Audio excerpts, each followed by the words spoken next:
తృణమూల్ కాంగ్రెస్ అధినేత్రి మాజీ ముఖ్యమంత్రి మమతా బెనర్జీకి సామ్రాజ్యమంతా కూడా కుప్పకూలిపోతున్నట్టే ఉంది. పార్టీ నేతల వరుస షాక్లతో టీఎంసీలో తీవ్ర సంక్షోభం తలెత్తింది.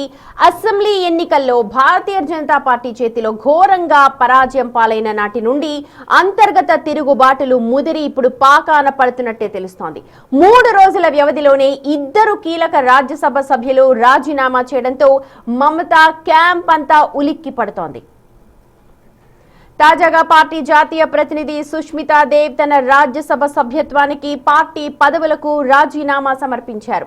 2 రోజుల క్రితమే పార్టీ సీనియర్ నేత సుఖేందు శేఖర్ రాయ్ సైతం టీఎంసీలో అవినీతి, మహిళలపై అరాచకాలు పెరిగిపోయాయంటూ రాజ్యసభకు పార్టీ ప్రాథమిక సభ్యత్వానికి రాజీనామా చేశారు.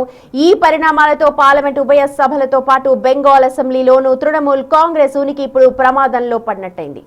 లోక్సభలో తృణమూల్ కాంగ్రెస్ కు మొత్తం 29 మంది ఎంపీలు ఉంటే వారిలో 20 మంది రెబెల్స్ తిరుగుబాటు బావుట ఎగరవేశారు.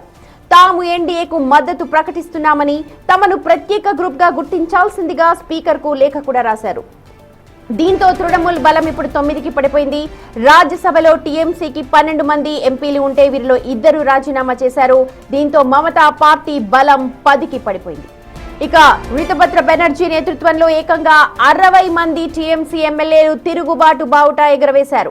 తమదే అసలైన తృణమూల్ అంటూ వీరంతా మమతా క్యాంపుకు దూరంగా ఉంటూ ఉన్నారు.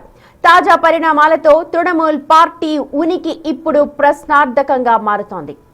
అటు సుష్మితా దేవ్ అసోం ముఖ్యమంత్రి హిమంత్ బిశ్వ శర్మను కలిశారు. ఆమె త్వరలోనే ఎన్డీఏలో చేరే అవకాశాలు స్పష్టంగా ఉన్నట్టు విశ్లేషకులు భావిస్తున్నారు.